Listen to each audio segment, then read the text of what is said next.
जय सच्चिदानंद। जय सच्चिदानंद। ग्लोबल છે તો ગ્લોબલ માં नमो वितरागाय। नमो वितरागाय। नमो अरिहंताणम। नमो अरिहंताणम। नमो सिद्धाणम। नमो सिद्धाणम। नमो आयरियाणम। नमो आयरियाणम। नमो वज्जायाणम। નમો नमो लोय सौव साहुणम। નમો લોય સૌસામ ऐसो पंचन मुक्कारो। એસો વંચન મુક્કારો सौव पावपणासनो। સૌ પાવપણાસણો मंगलाणं च सौवेसिं। મંગલાણં ચ સૌવેસિં परमं हवै मंगलम्। પરમં હવૈ મંગલમ। ओम नमो भगवते वासुदेवाय। ઓમ નમો ભગવતે વાસુદેવાય। ओम नमः शिवाय। ઓમ નમઃ શિવાય। जय सच्चिदानंद। જય સચ્ચિદાનંદ। जय सच्चिदानंद। जय सच्चिदानंद। आज तीर्थ डेली प्रेयर बुलाइए। हाँ, हे दादा भगवान आप शक्ति प्रदान करें जिससे मेरे शरीर रूपी साधन मेरे देह को यानी कि पढ़ाई में और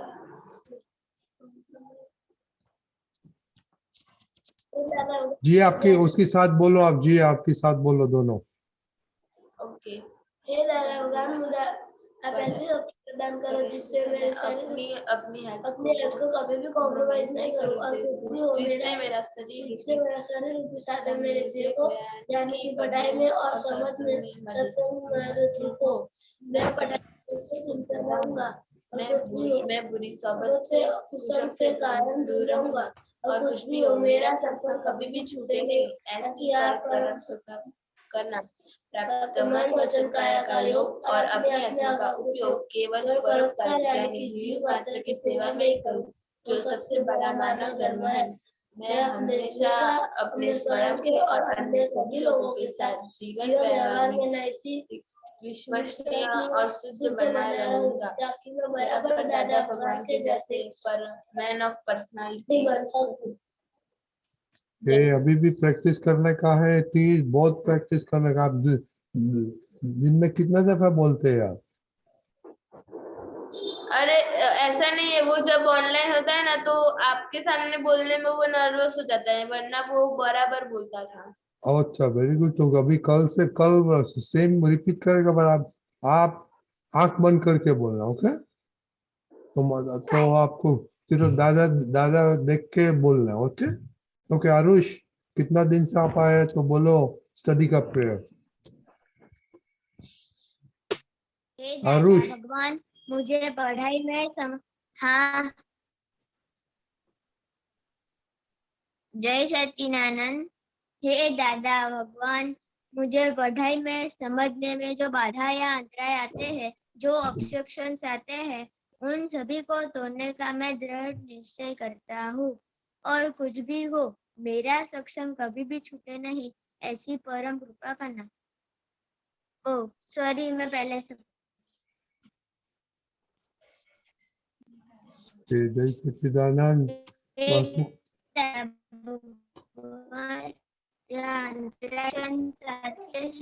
सभी को तोड़ने का निश्चय करता हूँ। आप ऐसी कृपा कर मेरे दर्शन ऊपर के आवरण टूट जाए और मेरी ढंग से हो। आप ऐसी प्रति मुझे दे। जय सच्चिदानंद। देखो अभी कितना दिन से आप लोग प्रैक्टिस नहीं करते, घर पे भी नहीं करते आप। Aarush okay okay. आज काका थोड़ा इन लोग को एक्सपीरियंस होने का आज थोड़ा ज्ञान में देखते हैं क्या होता है। आप सत साधन किया कि नहीं, और कब किया था? और त्रिमंत्र कितनी दफा बोला था? Okay okay. दीदी दीदी हाँ, जय सच्चिदानंद। आवाज आ रही है मेरी? थोड़ा थोड़ा आता है, बोलो। हाँ, जय सच्चिदानंद। आज मैंने सत साधन पूरे किए और त्रिमंत्र मैंने 10 टाइम्स बोले हैं। साधन 21 दफा किया, कब किया था? क्या? साधन कब किया था? सुबह में किया था हाँ मैंने। तो ऐसे बोलो ना, साधन सुबह किया था 1 दफा, और त्रिमंत्र कितने दफा बोला था? त्रिमंत्र 10 दफा बोला था। ओके, हाँ खुशी, थैंक यू। जय सच्चिदानंद। मैंने सत्साधन तो नहीं किया, पर दादा भगवान का असीम जय जयकार हो, त्रिमंत्र और आरती की है। साधन क्यों नहीं की?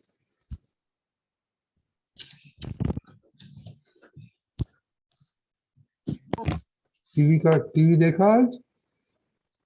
हाँ, 30 मिनट्स देखा था। ये क्या बात है खुशी, टीवी का टाइम मिलता है, साधन का नहीं मिलता है? इम्पोर्टेंस क्या है आपके लाइफ में?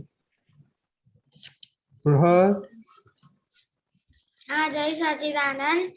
आज मैंने सत्साधन पूरे नहीं किए और त्रिमंत्र 5 बार किए थे। साधन क्यों नहीं किया आज पूरा? खाना खाया था? हाँ, हाँ तो खाना खाने पहले कर देने का, बाद में खाने का। ये तो सिंसियरिटी नहीं होगा तो आपको क्या होगा मालूम नहीं हमको। और आज क्या मम्मी के साथ क्या हो गया था आज? आज रेडी होने में आलस आई थी। हाँ आज रेडी होने में स्कूल के लिए रेडी होने में आड़ाई करी थी मुझे। क्यों? बहुत आलस आई थी और हाँ नींद आ रही थी। नींद आ रही थी, क्यों? कितने बजे सोते? तो सत्संग के बाद मम्मी का प्रॉब्लम है, आपको नींद आती है कि आपका प्रॉब्लम है? सत्संग के बाद मैं सो जाता हूँ। मम्मी का प्रॉब्लम है नींद का कि आपका प्रॉब्लम है नींद का? मेरा हाँ तो आपने दीपक दादा ने क्या बोला था? ऐसे हुआ तो क्या करने का? क्या? आईना है घर में? हाँ है। तो दीपक दादा ने क्या बोला था? आईने में करने का। कभी मम्मी तो मत करने का। देवम, आईने के सामने। Thank you. देवम, जय सच्चिदानंद। आज मैंने सत्साधन किया था और त्रिमंत्र मैंने 5 टाइम्स किए हैं। कब किया था? कब किया था? अभी 7 o'clock को।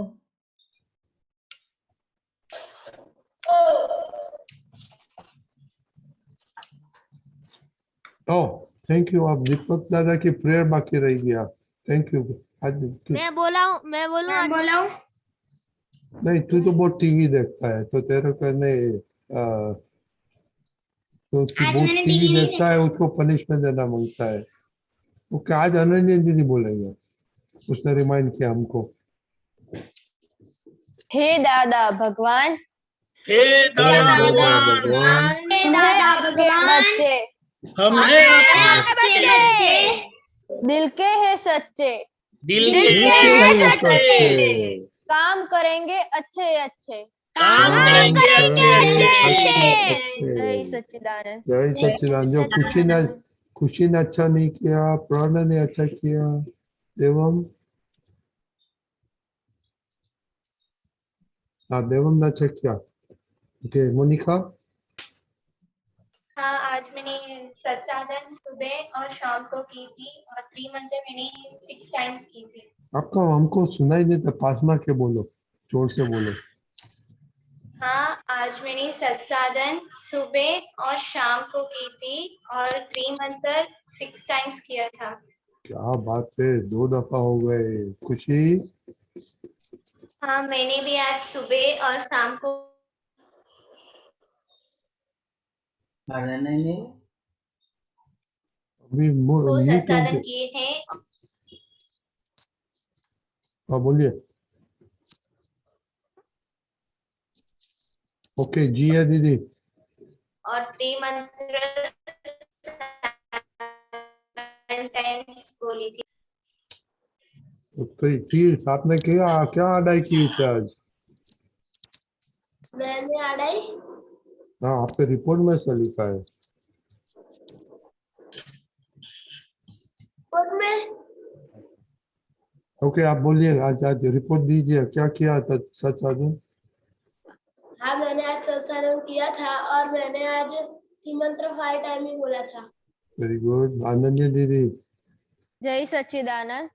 आज मैंने सत्साधन शाम को किया था और आज मैंने त्रिमंत्र 5 टाइम्स बोले हैं। दर्शन। हाँ जय सच्चिदानंद, मैंने आज साधन किया था और त्रिमंत्र मैंने आज कब किया था वो 3 आवर्स टीवी देख के किया था? नहीं, मैं सुबह स्कूल जा रहा था ना, उसके पहले। आपने बोला नहीं ऐसा। हम तो सोचता है कि आप सब टीवी में करते हैं, टीवी देखते थे। नहीं नहीं, वो दीपक दादा को आप बात करना, 3 घंटा टीवी के टाइम नहीं आपके पास, कैसे है टाइम? मैं समय स्कूल से आया तब 1 आवर देखा, फिर मीन्स लेक्चर खत्म हो गया, उसके बाद फिर 1 आवर, और फिर मैं सुबह मीन्स इवनिंग में उठा तो तब ट्यूशन 6 बजे जाना था, तो मैंने 5 to 6 देखा। ओके, वो लेकिन क्या देखा था? दीपक दादा आप बात करेंगे देखा था उसकी। क्या? लेकिन आपने क्या सीरियल नहीं देखा था? देखा था, हाँ, सीरियल नहीं देखी थी, क्या देखा था? लेकिन मैंने एक मूवी देखी थी। मूवी तो सीरियल जैसी नहीं होती ना, उसमें से क्या सीखा आपने? कुछ नहीं। को अपनी गलती समझ में आई? हाँ और कोई भी मूवी में कुछ न कुछ सीखने का होता है, तो आपने मूवी को कैसा देखा है वो ही बड़ा प्रश्न चिन्ह है। लेकिन ये हमारे लिए ठीक नहीं है, इतना समझ लो, ये बहुत हाँ बड़ी गलती है, समझ गए? हाँ हाँ उससे अच्छा आप 3 घंटा खेलते थे ना, तो हाँ हमें बहुत आनंद रहता। हाँ आप समझ गए? हाँ वो खेलने टीवी पे नहीं और मोबाइल पे नहीं, बाहर जाके। ओके। हाँ, बाहर जाके आउटडोर गेम्स। हाँ हाँ ओके सम्यक। हाँ जय सच्चा, आज मैंने सुबह में सत्साधन किए थे और 5 दफा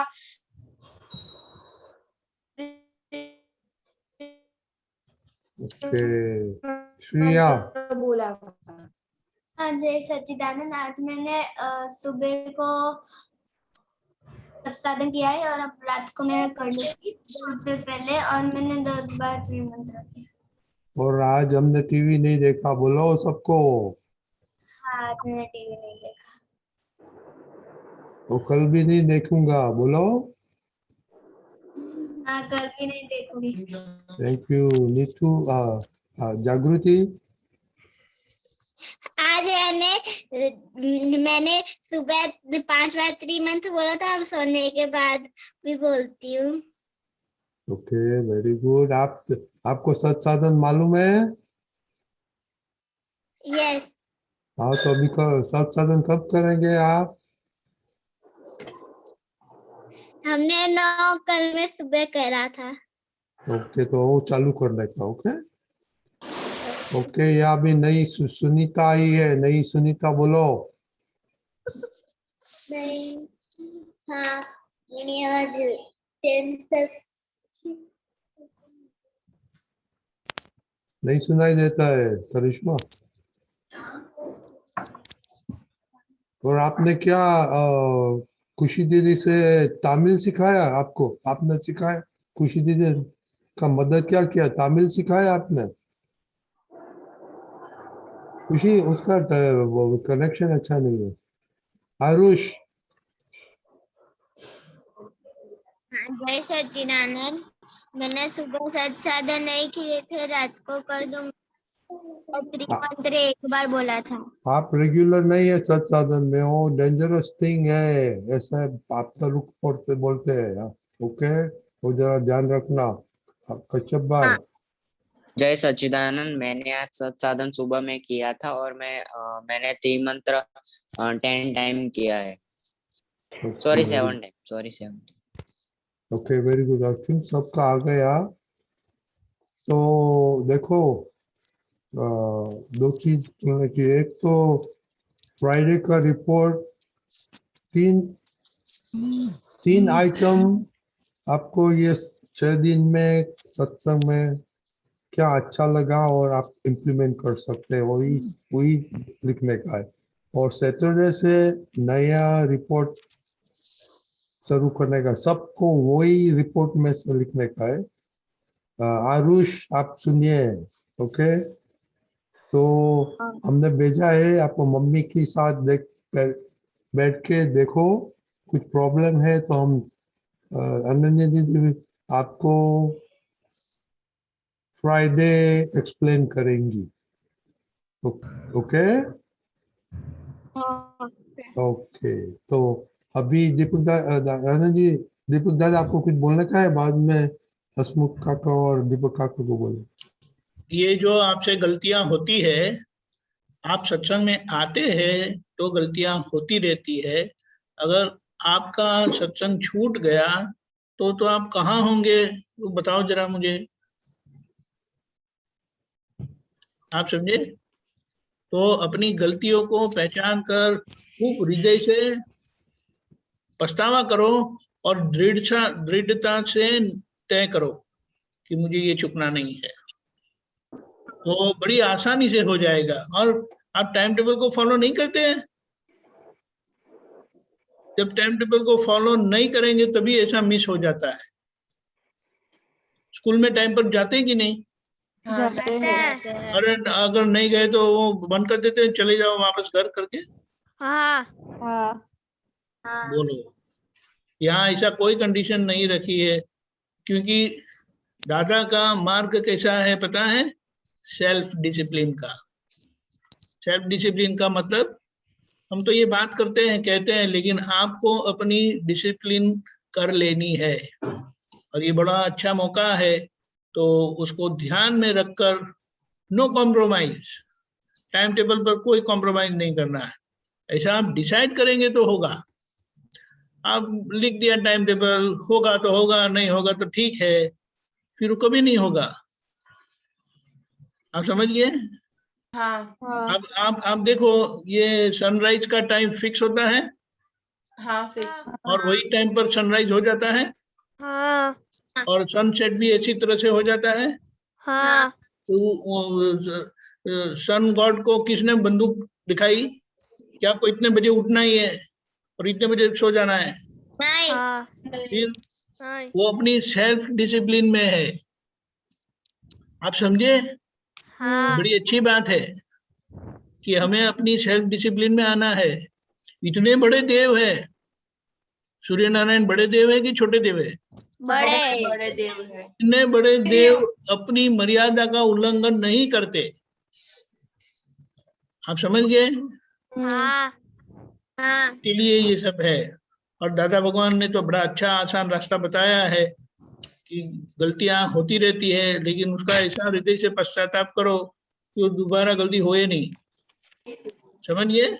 हाँ यही सच्चिदानंद। ऐसे वो जय दीपक दादा, सच्चिदानंद। वो अभी से सेल्फ डिसिप्लिन करेगा तो कॉलेज में, बिजनेस में और ऑफिस में क्या फायदा होगा? अरे देखो, हमें कोई भी बोलेगा नहीं। आपकी डिसिप्लिन ही ऐसी है, और ये आंतरिक डिसिप्लिन है, तो बाहर की डिसिप्लिन नहीं है। तो इससे सभी में आपको सफलता मिलेगी। आपको सफलता चाहिए? हाँ ऐसा है, सफल होने का रास्ता ही यह है, हाँ सेल्फ डिसिप्लिन। और अगर नहीं होता है तो मैं अपने आप को दंड देता था। कैसे पता है? 100 उठ बैठ करो, उठ बैठ करो। अरे लेकिन पैर बहुत दुखता है। गलती करने तब तो कुछ नहीं होता है, अभी करना पड़ेगा। फिर दूसरे दिन कॉलेज में जाता था ना, तो पैर बराबर से दुखता था। अरे यार चला नहीं जाता। बोले क्या हुआ? अरे कल पनिशमेंट दे दी यार उसको, 100 उठ बैठ। हमारा जो फ्रेंड था ना, वो 500 देता था, 500। उठक बैठक। यस, और दूसरे दिन वो कॉलेज की सीढ़ी भी उनसे चढ़ी नहीं जाती थी। हमें खुद को ही पनिशमेंट देना। डैडी मम्मी के तो बहुत प्यारे हैं ना आप लोग। हाँ डैडी मम्मी कितना कहते हैं तो आप सुनते नहीं है। अगर वो डांटे, किसको डैडी मम्मी डांटते हैं? देखो कितने लोगों को तो ऐसे करके हाथ ऊंचा करते हैं, उसका मतलब क्या है? उनको डांटना पड़े तो उनको बहुत अच्छा लगता होगा ना। आप समझ गए ना सब लोग? ये वो इम्पोर्टेंट है। Don't repeat. दादा को प्रार्थना करो, दादा के पास निश्चय करो, टाइम टेबल बनाया, उसको फॉलो करना है मुझे, दादा मुझे शक्ति दो, फिर ये गुंजाइश खड़ी ही नहीं होगी। जय सच्चिदानंद। जय सच्चिदानंद। हसमुख काका, दीपक काका, आप कुछ बोलिए थोड़ा। बाद में प्रहर का एक स्टोरी सुनने का है, बाद में मेरा एक स्पेशल टॉपिक है। बोलो। स्टोरी पहला स्टोरी सांभ ली है। ओके प्रहर। प्रहर। हाँ हाँ हाँ, जय सच्चिदानंद। इस स्टोरी का नाम था 4 फूल्स। तो उसमें क्या था कि एक दिन अकबर राजा किंग उनका कोई काम नहीं था एक सांझ को, तो वो वॉकिंग उनके वो पैलेस के गार्डन के में वॉकिंग करने निकले। तो उन्होंने सोचा कि आज मुझे कोई काम नहीं है, तो आज 4 फूल्स को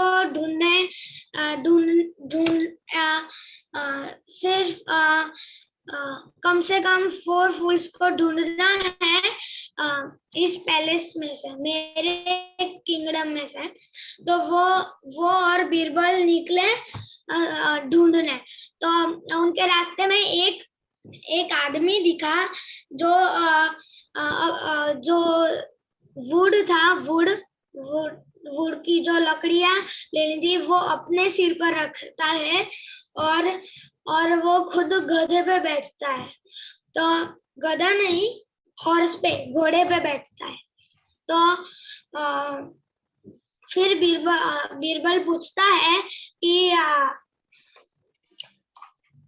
एक्सक्यूज मी, आप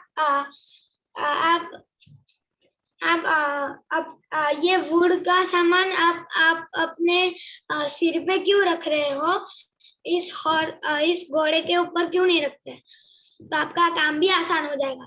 तो उन्होंने बोला ये घोड़ा मुझे मेरा बहुत प्यारा है, और उसने ऑलरेडी मेरा वजन उठाया है। तो अगर मैं उसके ऊपर रखूंगा तो और भी उसका वजन उस पे वजन बढ़ जाएगा, तो वो गिर भी सकता है। तो फिर बीरबल ने अकबर के सामने मुड़कर बोला कि जहाँ अपना ये अपना पहला बुद्धू है। फिर धीमे धीमे अंधेरा होने लगा। तो वो दोनों फिर से अपने पैलेस में आ रहे थे। तो रास्ते में फिर से उन्होंने एक आदमी को देखा जो कुछ खोज रहा था रास्ते के ऊपर। तो बीरबल ने पूछा कि आप क्या खो गया है आपका, क्या खोज रहे हो आप? तो उसने बोला मैं खोज रहा हूँ मेरा एक कॉइन जो खो गया था, वो मैं खोज रहा हूँ। वो कॉइन मेरा कल खो गया था।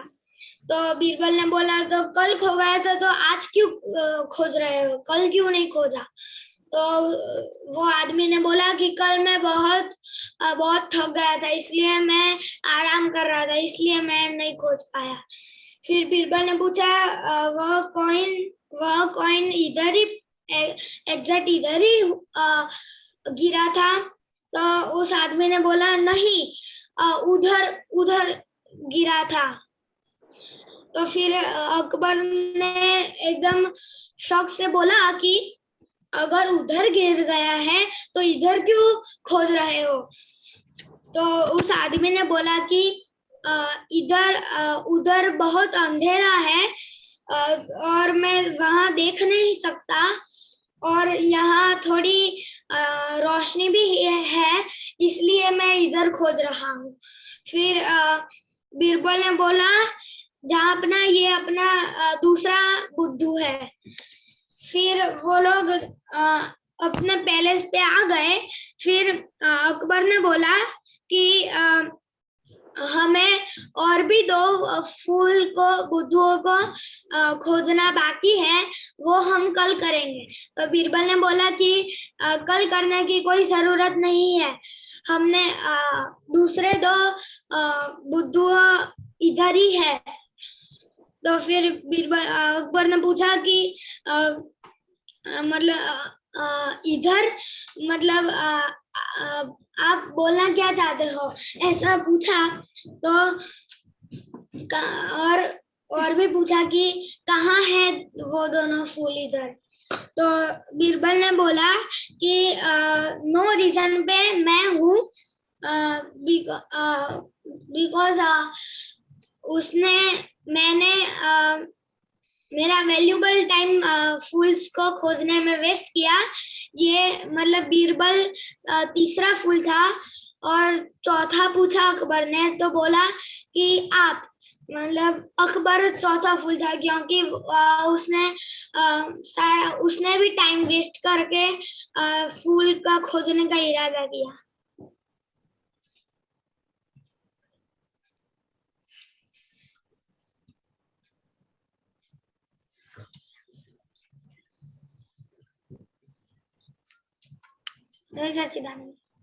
हाँ हाँ, 9 कलम किधर, 9 कलम किधर ब्रेक हो गई? आपको पता नहीं लगा तो चलो हसमुख काका के दीपक काका बोलेगा। हाँ बोलिए। ये देखो अब आप तो चुप रहो। देखो ये स्टोरी में से बाद में सबको कंक्लूजन करने का है कि 9 कलम के किधर उसने अमल नहीं किया, आइदर अकबर और बीरबल।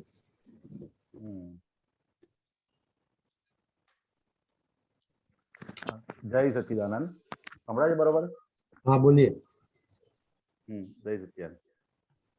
एक बीजी नानी अमती स्टोरी कहूँ जो ना, फिर ये पहला वो एनालिसिस करो ना इसका। क्या एनालिसिस?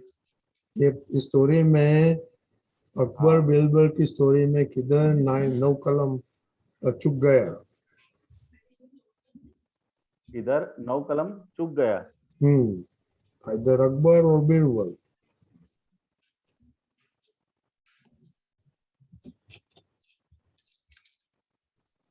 वो मेरे को इतना मालूम नहीं पड़ा। आप क्या बोल दादा, रहे हो? दीपक काका, दीपक दादा, मुझे तो ये मॉरल ऑफ द स्टोरी ऐसा लगा है कि don't waste time after unproductive things. जिसका कोई उसका आउटकम कुछ नहीं है, उसके लिए टाइम क्यों बिगाड़ते हो? इसका मॉरल भी पता है मुझे। तो आपने तो बताया नहीं। बताया नहीं। मॉरल ये है कि काम जो चीज का काम ना हो वो खोजने या करने का कोई मतलब नहीं है। हाँ तो दीपक दादा ने वही बोला। अच्छा ओके, देखो तो मॉरल बोलने का और 9 कलम आती है तो बोलने का। ओके हसमुख काका, आपको क्या स्टोरी करने का है? जल्दी बोलिए, बाकी मेरा भी 1 क्वेश्चन है बाद में। ओके हाँ, तो एक बार एक गुरु था और एक शिष्य था। तो गुरु ने एक बार शिष्य को बताया कि मेरे पास एक ऐसा पारसमणि है कि जिससे आप किसी भी लोहे को अड़ाओगे, मतलब छुओगे, तो लोहा क्या बन जाएगा? गोल्ड हो जाएगा। क्या हो जाएगा? गोल्ड हो जाएगा। तो शिष्य तो बहुत खुश हो गया। क्या हो गया? बहुत खुश हो गया कि आज पूरे जीवन भर की तपस्या का गुरुजी ने मेरे को ये फल दे दिया मेरे को, ये पारस मणि हाथ में मतलब दे दिया, पारस पत्थर दे दिया हाथ में, जिससे मैं किसी भी लोहे को छूऊंगा तो लोहा सोना बन जाएगा। और वो शिष्य कैसा था, तो वो शिष्य थोड़ा आलसी था। कैसा था? आलसी था। तो जैसे ही वो पारस मणि हाथ में आया, मतलब पारस का पत्थर हाथ में आया, तो एकदम वो ख्यालों में खो गया। कहाँ खो गया? ख्यालों में। कि मेरे पास ये पारस का पत्थर हाथ में आया है, तो इससे मैं ये करूंगा, इससे मैं ये करूंगा, इससे मैं वो करूंगा, पूरा लोहा भेगा करूंगा, उसके बाद में ये बन जाऊंगा और दुनिया का नंबर 1, मैं सबसे ज्यादा सोना मेरे हाथ में होगा। और गुरु ने बताया था कि ये पारस मणि मैं तुमको सिर्फ 1 दिन के लिए दे रहा हूँ, ये पत्थर, उसके बाद मैं वापस ले लूंगा। तो शिष्य ने बोला कि ठीक है। तो लेकिन वो जैसे ही पत्थर की बात हुई और उन्होंने पत्थर दिया, तो शिष्य कहाँ खो गया? ख्यालों में खो गया कि भाई इससे मैं ये करूंगा, पूरा दुनिया का सोना भेगा, मतलब लोहा भेगा करूंगा और इसे टच करूंगा और हो जाएगा। ऐसा करते करते वो घर पहुंचा। और घर पहुंचने के बाद उन्होंने सोचा कि अभी तो मेरे पास 24 घंटे का टाइम है। कितना टाइम है? 24 घंटे का टाइम है, कभी भी मैं ये काम कर सकता हूँ। तो ऐसा करके वो ख्यालों में रहा रहा रहा और घर जाके नींद आ गई उनको। क्या आ गया? नींद आ गई। नींद आ गई और क्या हुआ? सो गया वो। और सो गया और जैसे ही वो उठा तो सुबह हो गई थी।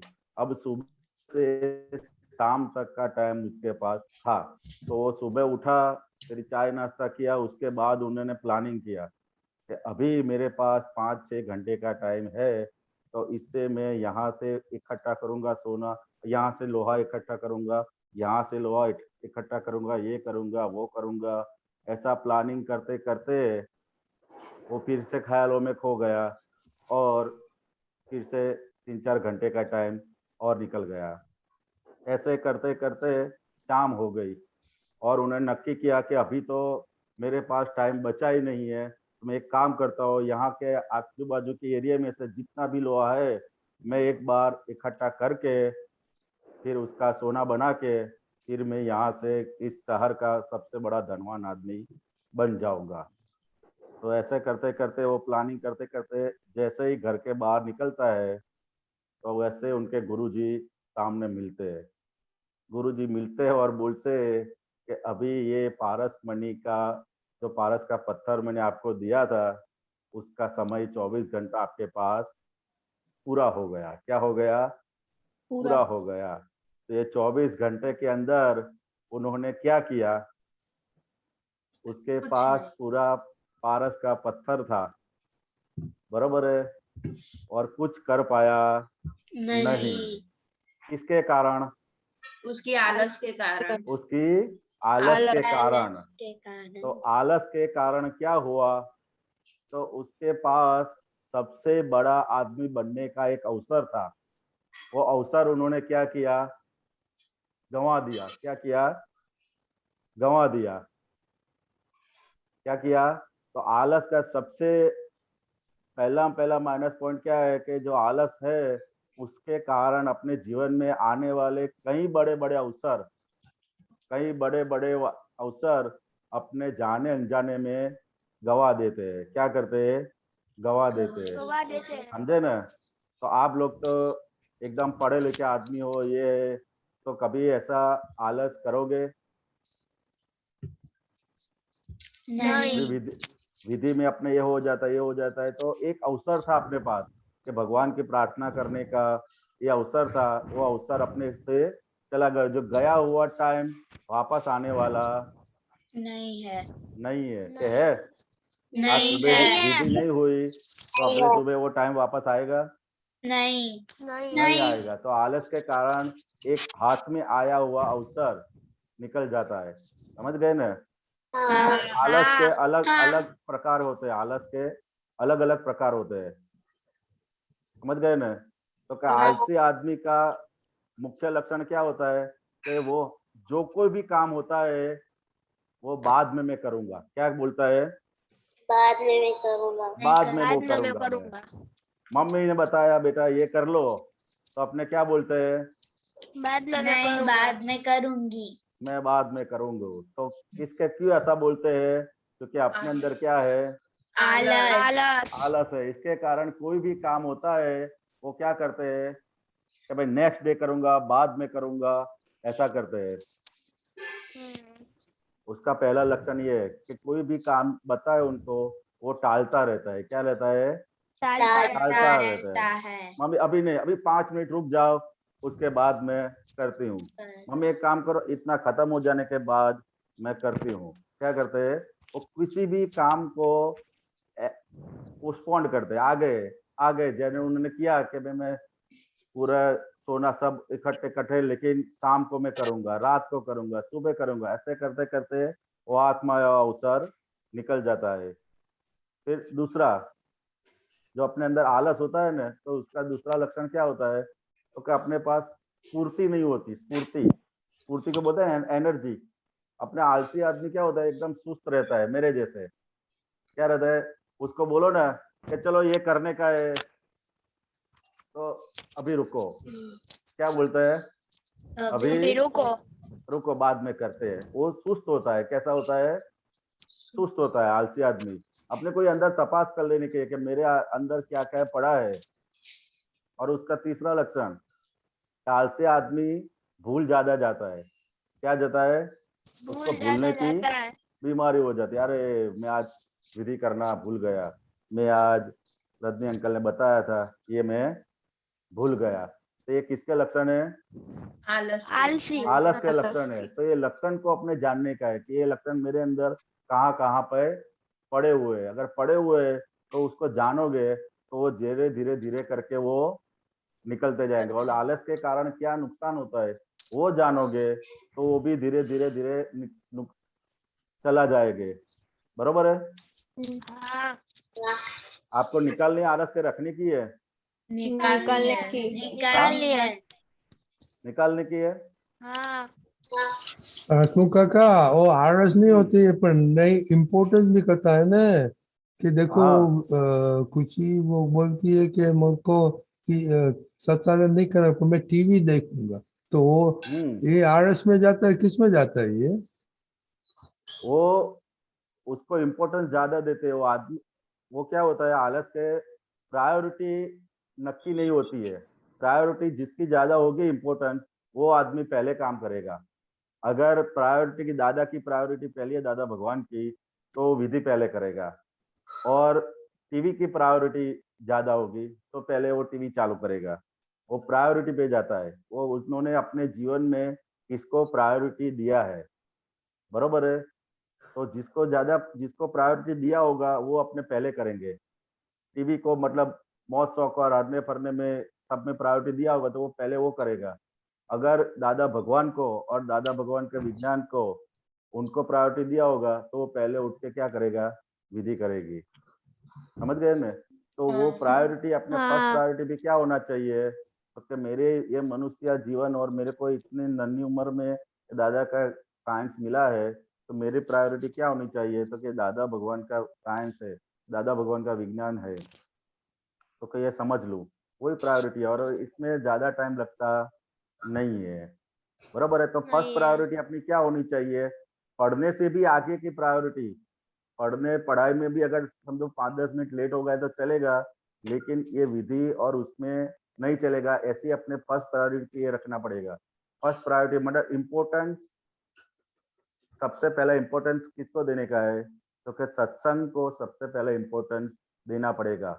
बराबर? सत्संग को जितना फर्स्ट इम्पोर्टेंस देंगे तो उसके बाद इम्पोर्टेंस और उसके बाद ये एजेंडा में लाना पड़ेगा। तो ये फर्स्ट प्रायोरिटी है तो पहले सत्संग का है और उसमें ये मेरा सबसे पहला प्रायोरिटी है, तो ही ये आगे आके चलता जाएगा। पढ़ने से भी पहले, क्योंकि पढ़ाई अपनी एक अवतार की है। पढ़ाई आपको 50 साल 40 साल की सुख शांति देगा, लेकिन ये जो है वो अपने को जन्मों जन्म तक की सुख शांति देगा। ऐसा है। तो फर्स्ट प्रायोरिटी अपने क्या होनी चाहिए? तो सत्संग। उसके बाद सेकंड थर्ड प्रायोरिटी सब होनी चाहिए, ऐसा मेरा समझना है। दीपक आनंद जी, आप आगे कुछ बोलिए। दीपक आनंद जी अहमदाबाद वाले। अनम्यूट।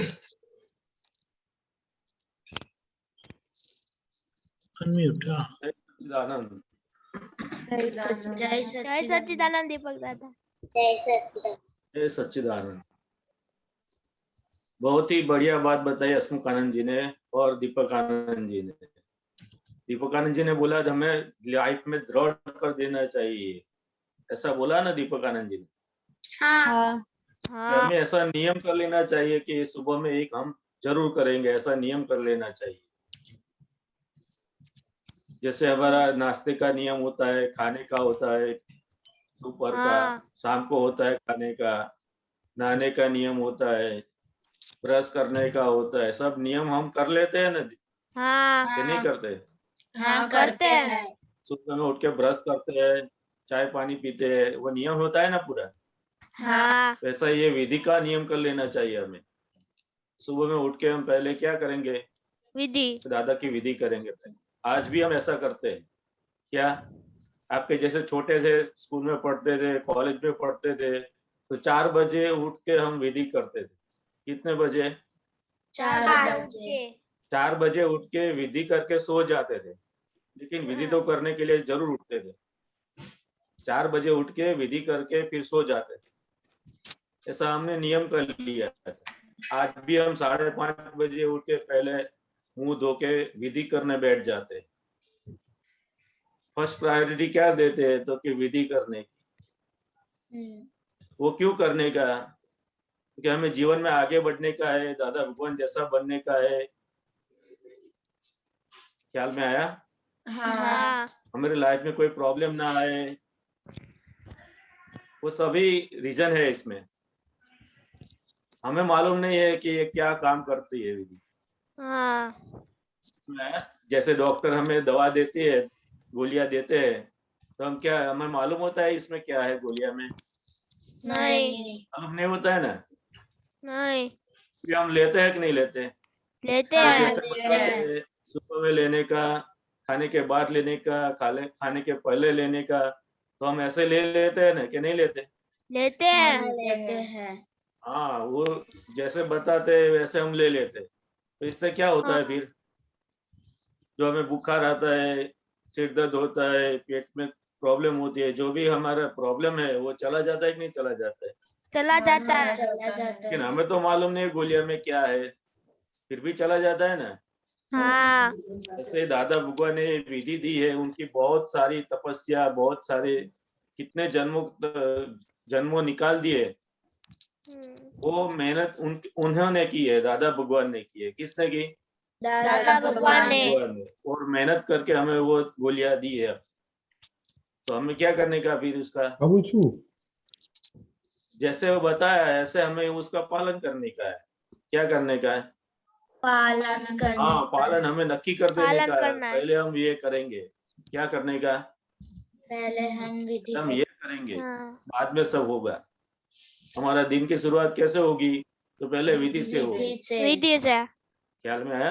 जैसे हम हाँ। कोई शुभ कार्य करने जाते हैं तो क्या करते हैं? पहले विधि करते भगवान का हैं। नाम लेते हैं ना, त्रिमंत्र हाँ। बोलते हैं, भगवान का नाम लेते हैं, गणेश जी का नाम लेते हैं। अच्छा काम करने जाते हैं तो ऐसा करता है ना, पूरा प्रार्थना करते हैं। हाँ, ऐसे हमारे दिन की शुरुआत कैसे होती है? तो कि ये विधि से होगी। ख्याल में आया? तो पूरा दिन अच्छा जाता है हमारा। क्योंकि ये हम किसको हम नमस्कार करते हैं? तो कि ब्रह्मांड के सर्वश्रेष्ठ पुरुष है, वो सभी श्रेष्ठ पुरुषों को हम नमस्कार करते हैं। तो ये देव देवियां है, उनको नमस्कार करते हैं, तो हमें रक्षण मिलता है। क्या होता है? लक्षण मिलता है। रक्षण हमें मिलता है, उनका प्रोटेक्शन मिलता है। तो अच्छी बात है कि बुरी बात है? अच्छी बात है। हाँ, तो ये हमें नक्की कर लेना है, तय कर लेना है कि हम सुबह में उठेंगे तो पहले ये करेंगे, फिर बाद में सब काम करेंगे। ऐसा नक्की करना है। ये हमें ही नक्की करने का है, खुद को नक्की करने का। किसको? खुद को नक्की करने का है। दादा भगवान ने तो दे दिया है, लेकिन हमें जरूरत है, तो हमें नक्की करने का क्या? दूसरों को नक्की करने का। हमें नक्की करने हाँ, ख्याल में आया? हाँ।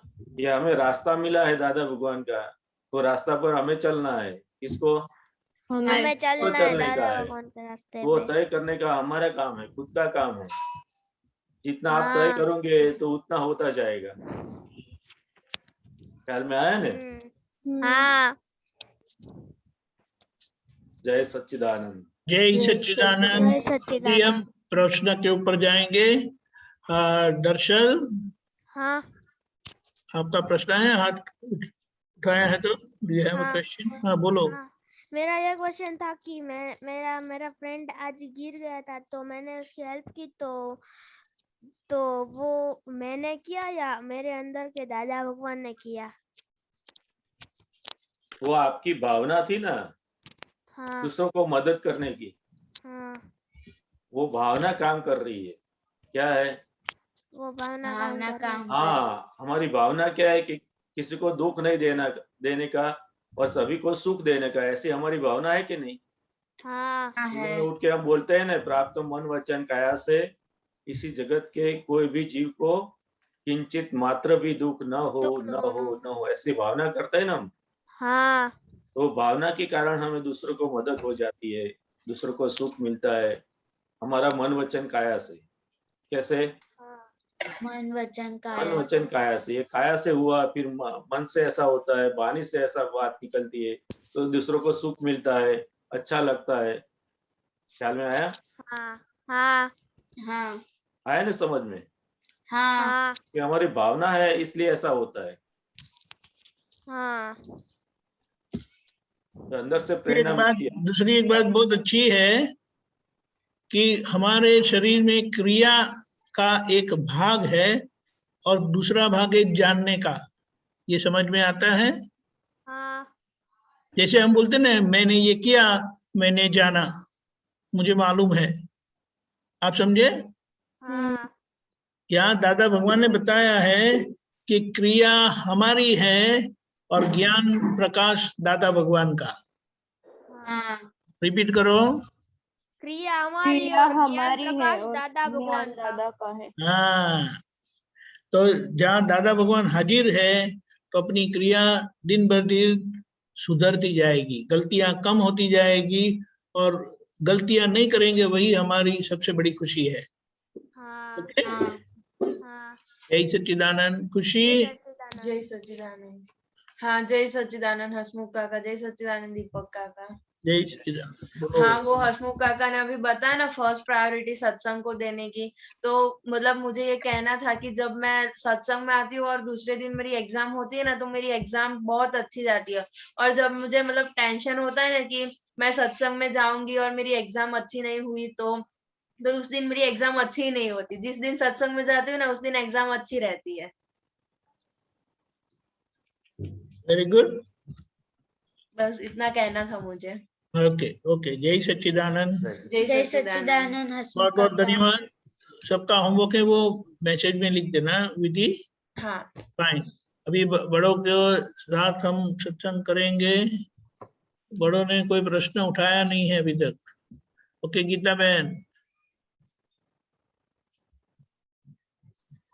जय सच्चिदानंद दीपकानंद जी साहब।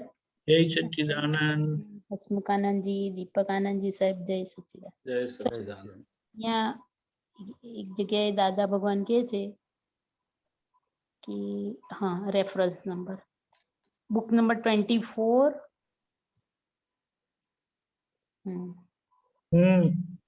पानु नंबर 57 तारीख 15/9/71 71 दादा दरबारे वडोदरा। नीचे पेज 22 of 110। ओके। हाँ जी साहब। સાહેબ જય સચ્ચિદાનંદ સ્મુખાનંદ દાદા ભગવાન અહીંયા કે છે અરે નીચેથી 1 2 3 નીચેથી ત્રીજો પેરેગ્રાફ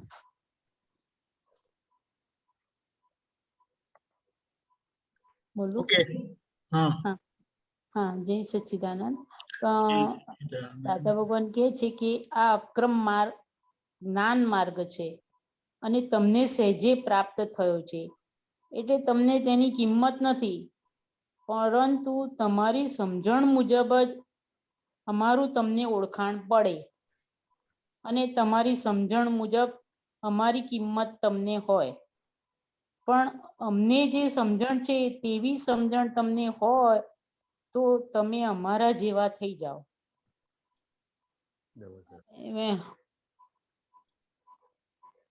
આપણને તો હવે આમાં થોડું સમજાવો ને સાહેબ. હા ને આ અક્રમ માર્ગ છે. હાજી હા હા હા હા બ્લેક અક્ષરમાં છે ને. હા ओके बोलिए सुमानंद जी, फिर से दोबारा पढ़िए. આ અક્રમ જ્ઞાન માર્ગ છે અને તમને સહેજે પ્રાપ્ત થયો છે, એટલે તમને તેની કિંમત નથી. તમારી સમજણ મુજબ જ અમારું તમને ઓળખાણ પડે અને તમારી સમજણ મુજબ અમારી કિંમત તમને હોય. પણ અમને જે સમજણ છે એવી સમજણ તમને હોય તો તમે અમારા જેવા થઈ જાઓ. તો સરસ વાત છે. અક્રમ જ્ઞાન મળ્યું છે આપણને, તે સહેજે મળ્યું છે આપણને, સહેજે પ્રાપ્ત થયું, કોઈ મહેનત વગર. એટલે કશી મહેનત કશી આમાં મહેનત છે નહીં. ના, મહેનત બધી દાદા ભગવાનની. હા બધી દાદા. ખ્યાલ આવે? જેમ આપણે કોઈ બિઝનેસમેન હોય અને પોતાની જાતે આખું ઊભું કર્યું હોય પછી એના છોકરાને મળ્યું હોય તો એને કેટલી કિંમત હોય? ના, એને વગર મહેનતે મળી અને ગયું. જેને ઊભું કર્યું એને કેટલી કિંમત હોય? અરે એને બહુ બધું, કારણ કે એને તો બધું ખ્યાલ હોય કે રીતે ઊભું થયું, કેટલા વિશે 100 થયા. હાજી ખ્યાલ આવ્યો? બરોબર. પેલા તો ઇઝીલી મળી જાય. ઇઝીલી મળી ગયું છે. હા હા, એટલે એની કિંમત ના હોય ને કે આ કેવી રીતે બન્યું, કેવી રીતે ઊભું થયું. હાજી. એટલે આપણને આ સહેજે મળ્યું છે, દાદા ભગવાનની કૃપાથી મળ્યું. બહુ જ કૃપા. ખ્યાલ આવ્યો? એટલે એમને કૃપા સાધ્ય માર્ગ કીધો. મહેનત બધી એમની. ખ્યાલ આવ્યો? અને આપણને ઇઝીલી મળી ગયું. ઇઝીલી મળી ગયું છે. એટલે તેની કિંમત નથી એમ. હજુ તપ કરવાના હોય, બધું સાધના કરવાની હોય, એ બધું કર્યું હોય પછી મળ્યું હોય ને તો ખ્યાલ આવે કે કેટલી કિંમત છે. ખરેખર રાઈટ. આ તો એમની જ હાથમાં આપણને મોક્ષ આપી દીધો. તૈયાર બધું જ મળી ગયું છે આપણને. હા, એટલે કીધું ને બાળકના હાથમાં તો આ હીરો, કિંમતી હીરો આપી દીધો છે. હાજી ખરેખર. એટલે બાળકને તો ખ્યાલ ના હોય ને એની હીરાની કિંમત શું હોય બાળકને. એ તો એમ જ સમજે કે આ તો ચોકલેટ ની બરાબર. ચોકલેટ આપે કે બિસ્કિટ આપે તો એ હીરો આપી દે. આપી દે ને સામે. હા હા, એટલે એની કિંમત કેટલી છે તો કે ચોકલેટ બરાબર. ચોકલેટ બરોબર. એ કીધું ને આમાં સમજણ મુજબ જ અમારું તમને ઓળખાણ પડે. હા હા. કે આપણી જેટલી સમજણ હોય એટલું દાદા ભગવાન આપણને ઓળખાય.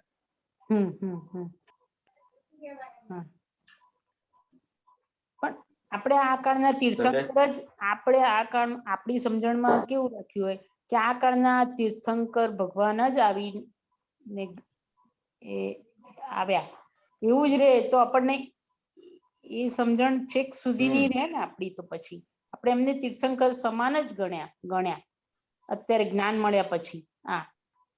તો આપણને એવું થાય કે ના તીર્થંકર ભગવાન એવું. જો આપણે આ ચરણ વિધિમાં બોલીએ છીએ ને, મન વચન કાયાની આપના જેવી સહજતા મને પ્રાપ્ત થાવ, આપની વૃત્તિ જ મારી વૃત્તિ રહો, આપની દ્રષ્ટિ જ મારી દ્રષ્ટિ રહો, આપણો સ્વભાવ તે જ મારો સ્વભાવ રહો, આપણું જ્ઞાન દર્શન ચારિત્ર ને સુખ તે જ મારું જ્ઞાન દર્શન ચારિત્ર ને સુખ રહો. એ આપણી સમજણ એમની સમજણ જેવી થઈ તો આપણે એમના જેવા થઈ જઈએ. તો બરોબર. કરેક્ટ સાહેબ. સરસ સરસ. સમજાયું સાહેબ? હવે આમાં તો આપણે આ પુરુષાર્થમાં તો આપણે આ ચરણ વિધિ કરીએ છીએ. હજી આપણે હવે આમાં ઊંડો પુરુષાર્થ બતાવો સાહેબ થોડો, કે દાદા ભગવાન જેવી જ સમજણ હવે આપણામાં ઉત્પન્ન થાય, પ્રગટ થાય એવું કરી આપો કંઈક. પુરુષાર્થ બતાવો સાહેબ. કાનંદજી, દાદા ભગવાન જેવું થવા માટે થઈ રહ્યું છે. આપણે આપણા શરૂઆતનું પીરિયડ જોઈએ તો આપણને ખ્યાલ આવે આપણને દાદા કેટલા ઓળખાય, અને અત્યારે જોઈએ તો આપણને કેટલો અહોભાવ છે દાદા માટે.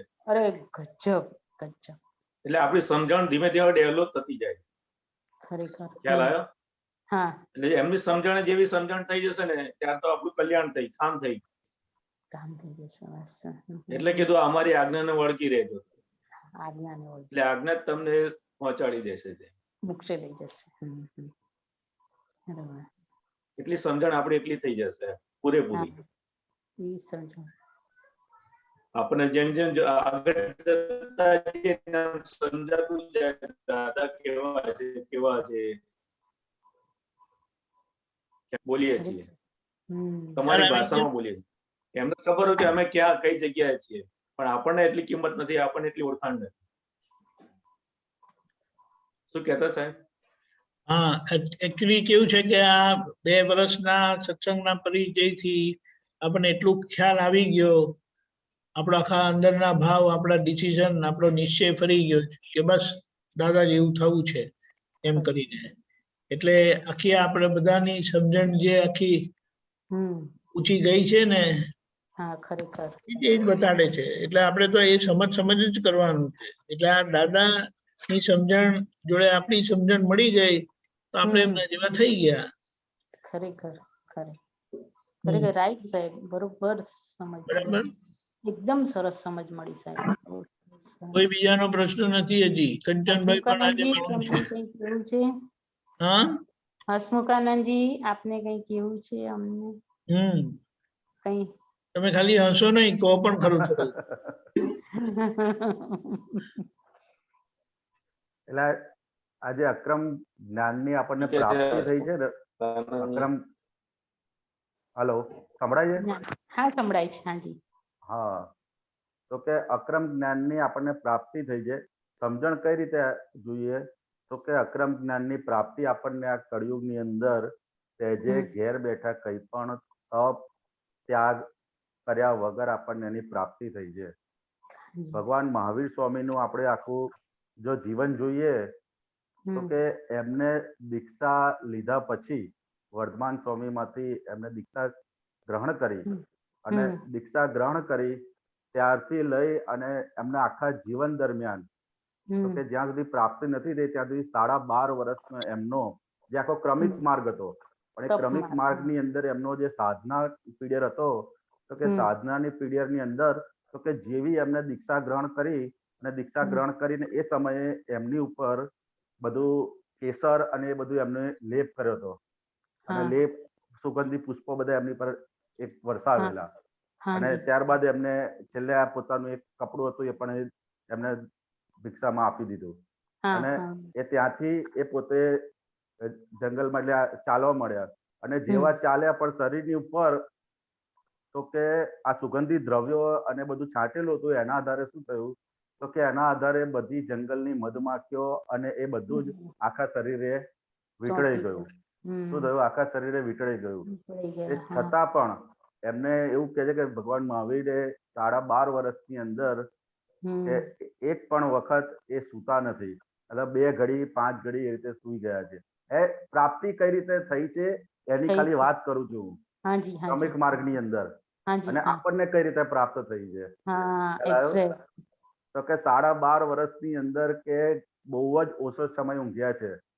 પછી એમાંથી એમને કેટલાય આખા 12.5 વર્ષના દિવસો ગણીએ તો કે એમને આખા જીવન દરમિયાન એ સાધના કાળ દરમિયાન હાર્ડલી 300 થી 350 દિવસ સુધી એમને ખાલી ભોજનનો સંયોગ ભેગો થયો છે. એ સિવાય ભોજનનો સંયોગ પણ ભેગો થયો નતો. તો કે આખું એમનું જે સાધના કાળનો સમય ગયો અને પછી એમને પ્રાપ્તિ થઈ. એ પ્રાપ્તિ આપણને શું થયું તો કે એ જે જ્ઞાનની પ્રાપ્તિ છે એવું દાદાએ આપણને સીધો આપી દીધો હાથમાં. ખ્યાલ આવે? એવો હીરો, એ હીરો આપણને હાથમાં આપ્યો. તો કે હીરો એક હીરો હતો એ કે એ હીરો જો આપણે કોઈ પેલા કપડા સીવતો હોય ને એ કપડા સીવડાવાળાના હાથમાં આપીએ ને તો એ શું કરે તો કે બહુ તો રાત્રે શું કરે ભાઈ હીરાના પ્રકાશમાં ખાલી કપડા સીવી નાખે. પણ કે આ હીરાથી કે જે તારો હીરો કે એક જ હીરો કે તારા આખા જીવનભરની દરિદ્રતા દૂર કરી શકે એવો હીરો હતો, પણ એ ઉપયોગમાં શેમાં લીધો? એમાં કર્યું, લાઈટ મળે એમાં. એનો ઉપયોગમાં લીધો કે તો કે આવી હાલત આપણી છે કે હીરો જ છે હાથમાં પણ ઉપયોગમાં શું લઈએ છે તો કે આ બધી નાની નાની બાબતો માટે તો કે ખાલી આ જ્ઞાન શું પ્રાપ્તિ થઈ છે ને એનું આપણે વિચારણા બી કરીએ ને તો પણ આપણને એમ થાય કે આ શું વસ્તુ આપણને આ ભગવાને પ્રાપ્ત કરાવી છે અને એ મહાવીર સ્વામીનું આખું જીવન એને અમને સાધુ સાધ્વીઓનું તે છતાં અને અત્યારના બી આપણે સાધુ સાધ્વીઓનું બધાનું જીવન જોઈએ છે ક્રમિક માર્ગના તો કે એમાંની એક પણ ક્રિયા આપણે કરી શકીએ એમ નથી અને તે છતાં પણ એ વસ્તુ આપણને દાદા ભગવાન થકી કૃપાએ કરીને પ્રાપ્ત થઈ છે કે હવે આપણું કામ શું રહ્યું બાકી તો કે આખી બિલ્ડિંગ આપણને ચણાઈને આપી છે પણ હવે શું કરવાનું છે તો કે એની પર ખાલી આ વ્યવહાર જ ચોખ્ખો કરવાનો બાકી મૂળ વસ્તુ તો પ્રાપ્ત થઈ ગઈ છે તો કે હવે પ્રાપ્ત કઈ રીતે કરીએ તો કે જ્ઞાનની સમજણે આપણી સમજણ ખાલી ટેલી કરતા જવાનું છે શું કરતા જવાનું છે ટેલી કરતા જવાનું છે એક એક વ્યવહારની અંદર પેલું આખો વ્યવહાર ચોખ્ખો કરીને આવ્યા હતા અને નથી તો કે હવે આ દરેકે દરેક વ્યવહારની અંદર તો કે આપણે જ્ઞાનની સમજણે આપણી સમજણ શું કરતા જવાનું ટેલી કરતા જવાનું કે ભાઈ બહારના કોઈ પ્રસંગ આવે એટલે હું મારા ધંધામાં બી હોય તો મારા ધંધામાં એ જ કરું છું કે અત્યારે આ પ્રસંગમાં દાદા ભગવાન હોત તો શું કરે એટલે કોઈ જગ્યાએ મૂંઝાઈ જઈએ ત્યારે ભાઈ દાદા હોત તો શું કરે તો કે એમનો ફર્સ્ટ પ્રાયોરિટી કોને આપે તો કે ક્લેશ ના થાય એને આપે પહેલી પ્રાયોરિટી તેને આપે કે કોઈ પણ હિસાબે ક્લેશ થવો જોઈએ નહીં પછી એમ કરતા કરતા વ્યવહારમાં કોઈને દુઃખ ના થવું જોઈએ એ પ્રાયોરિટી આવે એમ કરતા કરતા પોતે કોણ છે ત્યાં સુધીની પ્રાયોરિટી અંદર આવતી જશે તો કે એ આપણે શું કરવાનું છે તો કે જે જ્ઞાનની સમજણ દરેક સંજોગોની અંદર હતી તો કે એ સમજણ આપણે શું કરવાનું છે ગોઠવતા ગોઠવતા એમની સમજણ આપણી સમજણ ટેલી કરતા જવાનું આ સત્સંગમાં થઈ જ રહ્યું છે ભાઈ આ બધું ધીરે ધીરે ધીરે ધીરે એક પછી એક સમજણ આપણને નવી ચાવીઓ મળતી જાય અને એમની સમજણ આપણી સમજણ મેચ થતી જાય એટલે એમની જે દ્રષ્ટિ હતી એ દ્રષ્ટિ આપણે જોતા થઈ જઈએ અને એ શું છે તો કે કૃપાએ કરીને જ્ઞાન પ્રાપ્ત થયું છે અને એ જ કૃપા માટે આપણે રોજ એમની માટે પ્રાર્થના રાખવી છે દાદા ભગવાન આપની જે સમજણ છે એ ક્યારેક હું થાપ ખાઈ જાઉં છું પણ એવી જ મારી સમજણ હોજો એ આપ અમારા પર કૃપા કરો એ સરળમાં સરળ માર્ગ છે કે ભાઈ તમે આપો કૃપા અમારી પર વરસાવો તમે ત્યારે વરસતી જ રહેશે એમની કૃપા કઈ પણ સમજણ આડી અવડી થતી હશે તો તરત કોઈ ને કોઈ નિમિત્તે તમને એ વસ્તુ એ વાક્ય દાદાનું કાને પડશે અથવા કોઈ મહાત્મા કાને પડશે હું તમને એક નાનો એ કહું છું કે બધાને મારે કોવિડ થયેલું ને કોવિડ કોરોના થયેલો એ સમય દરમિયાન બધી હોસ્પિટલોમાં જગ્યા ને બધું બહુ માથાકૂટ હતી અને એક જગ્યાએ જગ્યા મળી ગઈ અને એ વખત મારે શું તો બધું અંદર બધું બહુ ઘમાસાન ચાલતું હતું આમ છે તેમ છે આને આ કરેલું આને અને ત્યાં એક અમારા આપતા પુત્રનો ફોન આવ્યો તો કે આપણે શું કરવાનું તો કે આપણે અમારે એમ થતું કે આ ડોક્ટર આમ નથી કરતો આ પેલો આમ નથી કરતો આમ નથી કરતો આને આમ કરવું જોઈએ એવું બધું અંદર ચાલ્યા કરતું હતું અને એવામાં એક આપતા પુત્રનો ફોન આવ્યો કે આપણે કે પોઝિટિવ રહેવાનું અને દરેક જે પણ આવે છે એ દરેકની અંદર કે આપણે શુદ્ધાત્માના દર્શન કરવાના એટલે જેવી સમજણ પ્રાપ્ત થઈ હતી તો ખરી જ પણ એ સંજોગ એવો આવી ગયેલો તો આવરણ આવી ગયું જેવું આવ્યું એવું તરત જ પછી આખો એ સાઈડ નો પુરુષાર્થ આખો ચાલુ થયો ને બધું અંદર સમાતા ગયું અને એ જ્યાં જ્યાં પછી ચૂકેલો એ બધું સાફ કરતા એટલે એવું કોઈનો કોઈ નિમિત્ત આપણને ભેગું થઈ જ જશે મળી જશે સમજાય ને એટલે એ દાદાની કૃપા છે કે તમને આવું કઈ ને કઈ નિમિત્ત કોઈ વાક્ય આવી જાય અથવા તમારે વાંચવામાં આવે કોઈ સાંભળવામાં આવે અને તરત અંદર આપણને એમ થઈ જાય ચલો હવે આપણે આમ એટલે એવું એ દાદા મૂકીને જ ગયા છે બધું જ્ઞાન આપ્યું છે ને એની જોડે જોડે આ બધી વસ્તુઓ પણ મૂકીને જ ગયા છે કે છેક સુધી માણસ પૂરો ના થાય દાદા કે અમે જવાબદારી લઈએ છીએ એટલે બધી જવાબદારી મળી જશે આપણી તૈયારી રાખવી પડે તમને દીપકાનંદજી કઈ હોય તો કેજો ઓકે ના બરાબર છે ઓકે જય સચ્ચિદાનંદ જય સચ્ચિદાનંદ સાહેબ જય સચ્ચિદાનંદ સ્મૃતાનંદજી દીપકાનંદ કંચનભાઈ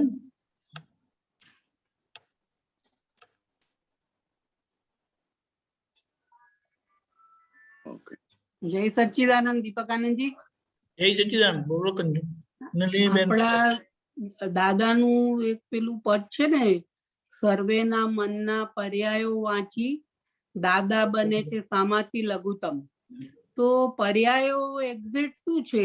વિચારો, અવસ્થા?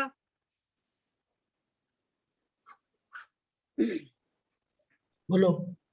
અવસ્થાનો સૂક્ષ્મ ભાગ છે. કોઈ પણ અવસ્થા હોય ને તો અવસ્થાનો સૂક્ષ્મ ભાગ એને પર્યાય કહેવાય. બરાબર બરાબર. જેમાં આપણે પહેલા પિક્ચરની રીલ આવતી હતી, ખ્યાલ છે? પિક્ચરની રીલમાં શું હોય તો કે એમાં પિક્ચરો જ હોય, અલગ અલગ એંગલ થી લીધેલા હોય. એને રીલ ને ફરે ને જોરથી એટલે વિડીયો પ્રમાણે દેખાય, પછી આપણને ક્રિયા કરતું દેખાય. એટલે બધી એક પાર્ટ અવસ્થાઓ હોય છે ને, સૂક્ષ્મ પાર્ટ હોય છે ફોટા. એટલે પર્યાયો વધારે પર્યાયો ભેગા થાય ત્યારે આખું અવસ્થા સ્વરૂપે દેખાય. બરાબર બરાબર. એટલે દરેક અવસ્થાઓ જે આપણને દેખાય છે ને હા એમાં સૂક્ષ્મ ભાગ જે પર્યાય છે. એટલે જેમાં બધી સેકન્ડ હોય છે, આપણે કલાક કહીએ છીએ પણ એ સેકન્ડોનો જ આખો બનેલો છે ને આખો. હા બરાબર. સેકન્ડો ભેગી થાય ત્યારે કલાક થાય. એટલે દરેક સૂક્ષ્મ નાની પાર્ટ શું છે નાની તો કે સેકન્ડ. એવું અવસ્થાનો સૂક્ષ્મ ભાગ એ પર્યાય કહેવામાં આવે. બરાબર બરાબર. ખ્યાલ આવ્યો? હા હા બરાબર. એટલે મનના એક એક વિચારોને જોઈ શકે એને પર્યાય કહેવાય. બરાબર. સૂક્ષ્મ પર્યાય. હા. જય સચ્ચિદાનંદ. જય સચ્ચિદાનંદ. જય સચ્ચિદાનંદ. આપણો સમય થયો છે, હવે સમય લઈએ. હા, જય સચ્ચિદાનંદ.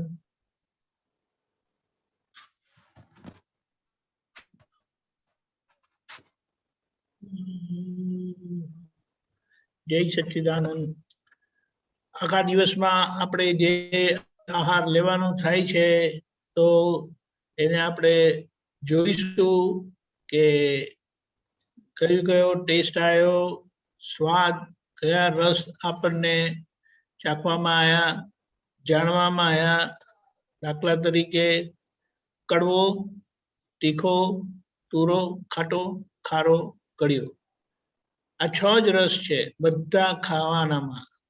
હવે આપણે જેમ જેમ એને જોતા જઈશું ને તેમ તેમ આપણો ઉપયોગની ગોઠવણી અને ઉપયોગની તીક્ષ્ણતા આમાં બહુ સરસ થાય. અને એના માટે આપણને દાદાએ એક બહુ સરસ પ્રયોગ આપેલો છે કે જમતી વખતે આપણે બરાબર ચાવીને બધા રસનો સ્વાદ લઈએ. આપણે ખાનારા નથી, આપણે જે રસ આવે આપણા જ્ઞાનમાં તેને આપણે સારી રીતે જોઈએ, ભોજનમાં આવે એને આપણે સારી રીતે જોઈએ. બરાબર છે? જય સચ્ચિદાનંદ. દીપકાનંદજી હું ફોલો કરીશ. હસમુખાનંદજી ખબર નથી ક્યાં ગયા. હા છો ને? બસ કઈ વાંધો નહીં, રિપીટ કરજો.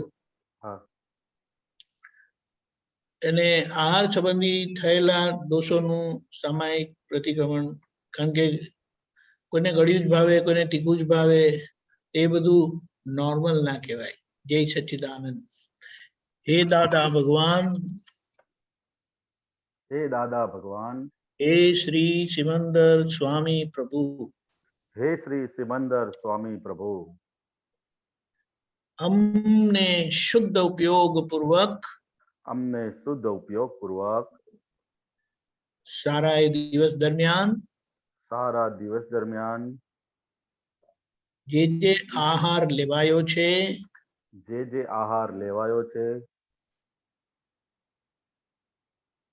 એમાં 6 રસોને સારી રીતે જોવાનું, સામાયિક કરવાની શક્તિ આપો. જ્યાં જ્યાં જે રસ માટે લુબ્ધમાન થયા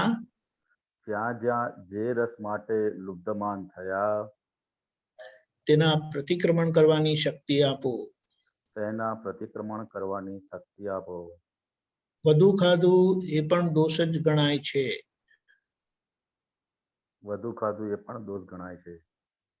એના એ પ્રતિક્રમણ કરવાની શક્તિ આપો.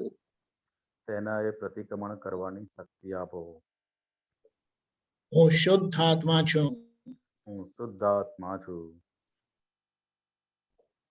હું શુદ્ધ આત્મા છું. હું શુદ્ધ આત્મા છું. હું શુદ્ધ આત્મા છું. આહારી આહાર કરે છે, આહારી આહાર કરે છે, હું નિરાહારી શુદ્ધાત્મા હું નિરાહારી શુદ્ધાત્મા માત્ર તેને જાણું છું.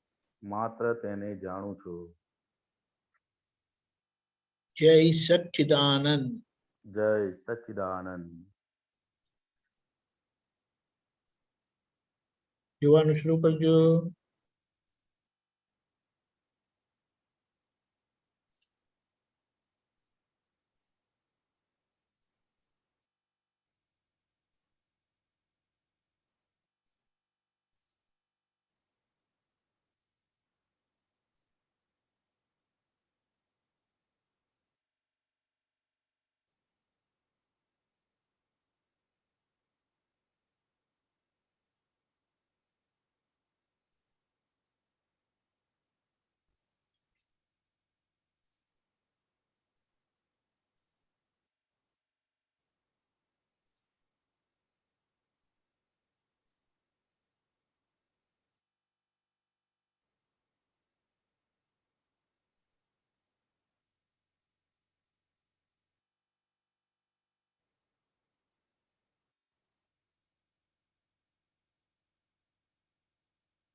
જય સચ્ચિદાનંદ.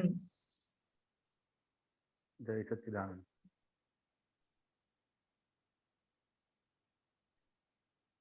કોઈને એમનો અનુભવ કેવો હોય તો જણાવજો.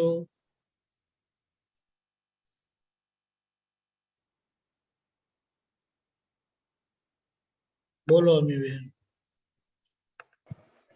દીપકાનંદજી, આજે ગઈ 2 દિવસથી આજે પ્રોગ્રેસ વધારે દેખાયું કે આજે ચિત્તની હાજરી દેખાઈ બરોબર જમવામાં, કે એ જમતી વખતે ઘરના વ્યક્તિઓ કે શું કોઈ કરે છે કાંઈ કરે છે ક્યાંય ધ્યાન નહીં અને પૂરું જમવામાં કોન્સન્ટ્રેશન રહ્યું, એ એક દેખાયું. અને બીજું એવું દેખાયું કે જે અડધી કલાક 20-15 મિનિટમાં જમવાનું પતી જતું હતું તો હવે એને ધીરે ધીરે જમવામાં 25 થી અડધી કલાક થયું, પણ એટલું બધું 32 ટાઈમ એક ઓલું મોર્સલ શું કહેવાય આપણે કોળિયું બરોબર ગણીને ચવાયું. એને આજે પાછું નિમેશાનંદજી સવારે સત્સંગમાં કીધું ને એટલે એકદમ જ એ ઉપયોગમાં જ લેવાઈ ગયું. આજે બપોરનું અને સાંજનું જમવાનું એક કોળિયું 32 વાર ચાવીને ગણીને એમાં કોન્સન્ટ્રેશન રહ્યું અને એટલું સરસ મજા પણ આવી જોવાની અને જાણવા પણ મળ્યું કે આવી રીતે ઉપયોગ કર્યો તો શરીર એકદમ હલકું લાગે છે ખાધા પછી. ભાર જે પેલા લાગતું હતું એ નથી લાગતું ને એમ લાગતું જ નથી કે જમ્યા શરીરને. કરેક્ટ. ને એવું પણ દેખાયું કે શરીર કેટલું માંગે છે, પેટ કેટલું માંગે છે એના કરતા વધારે જ દેવાઈ જતું. બિલકુલ સાચી વાત છે.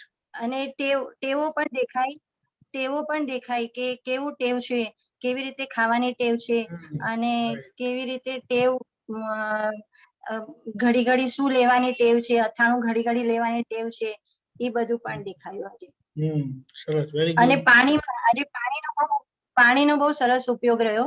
જેટલી વાર પાણી પીધું ને તો ક્યારે પણ પાણી પીવામાં ઉપયોગ રહ્યો જ નહોતો ટેસ્ટ એનું લેવામાં. એટલે હવે રસોઈ કરતા કરતા પાણી ઉભા ઉભા પીવાઈ જતું હતું, પણ આ 2 દિવસથી ને આજે 3જો દિવસ કન્ટિન્યુ બેસીને પાણી પીવાય છે અને પાણી પીનારના જોઉં છું, સ્વાદ લેનારને જોઉં છું અને હું મારો ઉપયોગ ક્યાં છે એ પણ જોવાય.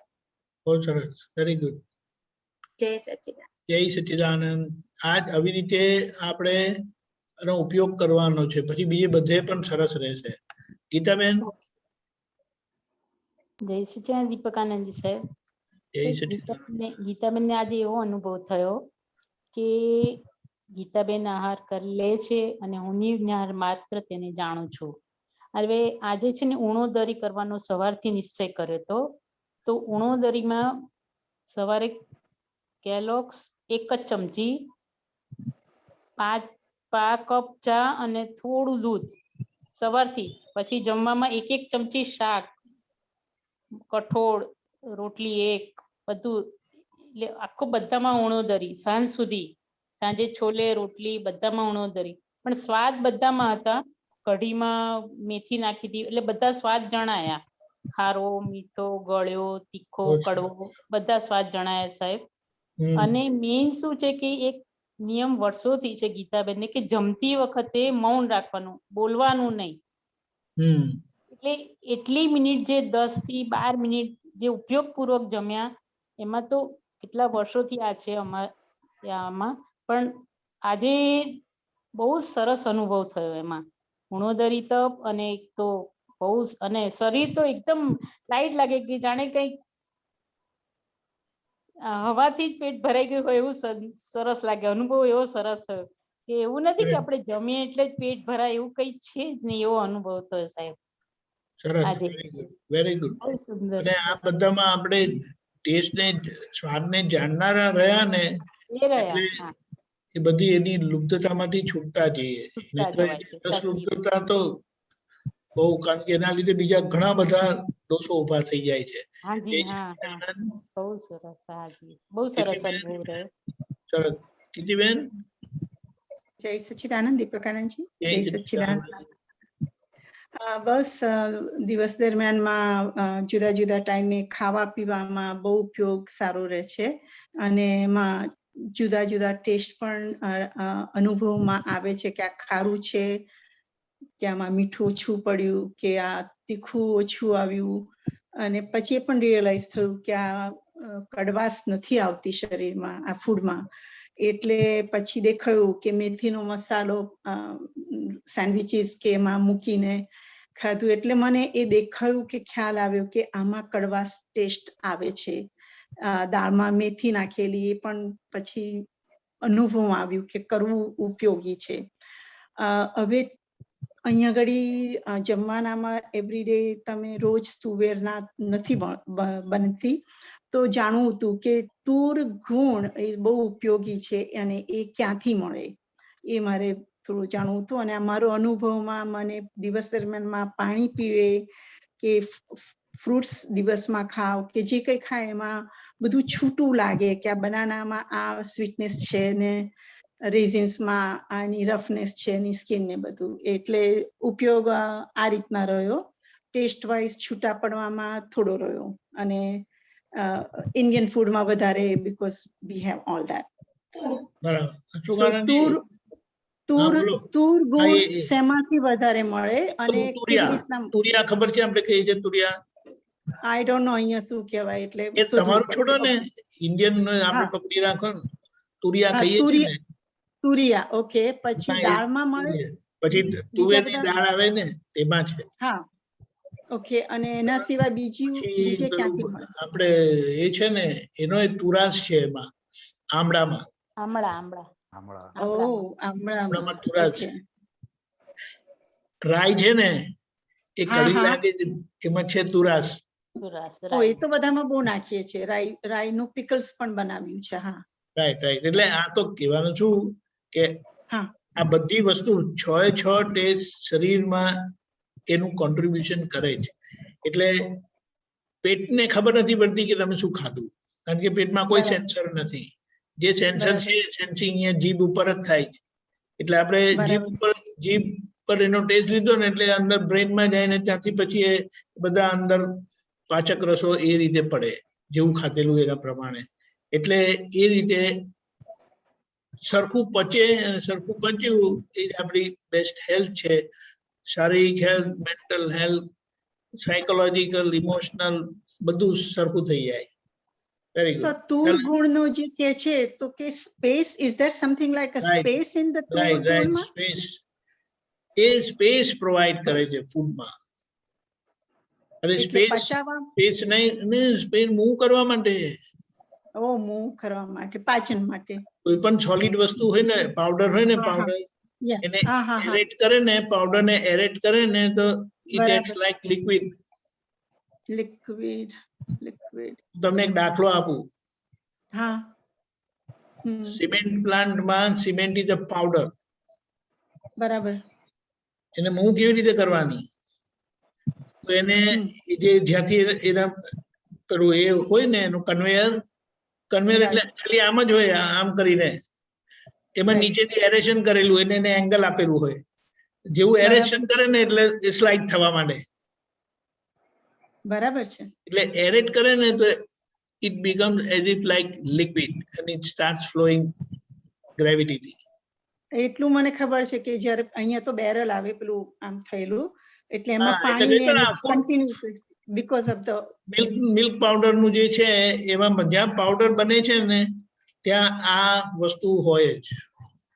અને આપણે જે લેક્સેટિવ ને એવું બધું ખાઈએ છીએ ને તે એરેશન જ કરે છે અંદર જઈને. બરાબર. તો બધા બીન્સ ને બધી જાતના આપણી દાળો ને એમાં આ તુર ગુણ મળે કે ના મળે? વધારે પડતું ખાય તો આપણને હેરાન કરે. ના એટલે બીન્સ માં અને આપણી દાળોમાં મગની દાળ ને બધામાં ખરું કે ઓન્લી તુર દાળ? એ નથી, એમાં તુરાશ નથી, તો એ બધું નથી ખબર. બરાબર, સમજી. બરાબર. જય સચ્ચિદાનંદ. Very good. બધાને આઈ બિલીવ જે 2-3 જણા થોડું એમનો ફીડબેક આપે છે બહુ હેલ્પફુલ થાય છે. સરસ. કશુકાનંદજી ત્રિમંત્ર બોલાવજો. તમે ત્રણનું અનમ્યુટેડ રાખ્યું છે, ફોલો કરજો. જય સચ્ચિદાનંદ. જય સચ્ચિદાનંદ. નમો વિતરાગાય. નમો વિતરાગાય. નમો અરિહંતાણમ. नमो अरिहन्ताणं नमो सिद्धाणं नमो सिद्धाणं नमो आयर्याणं नमो आयर्याणं नमो वज्रायाणं नमो वज्रायाणं नमो लोये सौव साहुणं नमो लोये सवसाहनं ऐसो पंचन मुक्कारो ऐसो पंचनमुक्कारो सौव पावकपणासनो सव पावकपणासनो मंगलाणं च सौवेसिं मंगलाणं च सर्वेसिं परमं हवै मंगलम् परमं हवै मंगलम् ओम नमो भगवते वासुदेवाय ओम नमो भगवते वासुदेवाय ओम नमः शिवाय ओम नमः शिवाय जय सच्चिदानंद जय सच्चिदानंद जय सच्चिदानंद દીપકાનંદજી હસમુખ જય સચ્ચિદાનંદ કાલનો પ્રોગ્રામ જોઈ લઈએ. કાલે ગુરુવાર સવારે 6 વાગે પ્રાતઃવિધિ, 10:15 ગુજરાતી સત્સંગ, 4:30 કીર્તન ભક્તિ અને આરતી. મહાત્માઓની કીર્તન ભક્તિ આપણે શિફ્ટ કરી છે ફ્રાઈડે, ગુરુવારે, કારણ કે આપતો પુત્ર વધારે કરીને એમાં ટ્રાવેલિંગમાં હોય છે એટલે તે વખતે આ મોડિફાઈ કર્યું છે. એટલે કાલે રેગ્યુલર કીર્તન ભક્તિ છે, મહાત્માની નહીં, મહાત્માની ફ્રાઈડે થશે. રાત્રે 9 વાગે 7:30 પદ સત્સંગ હિન્દીમાં રહેશે. રાત્રે 9 વાગે વર્લ્ડ વાઇડ સત્સંગ. પધારજો. જય સચ્ચિદાનંદ. જય સચ્ચિદાનંદ સચ્ચિદાનંદ દીપકાનંદજી જય સચ્ચિદાનંદ. હિરેનંદ જય સચ્ચિદાનંદ. જય સચ્ચિદાનંદ દીપકાનંદ સચ્ચિદાનંદ સર્વે મહાત્માઓને જય સચ્ચિદાનંદ સર્વે આત્મપરમાત્માઓને જય સચ્ચિદાનંદ સચ્ચિદાનંદ દીપકાનંદજી જય સચ્ચિદાનંદ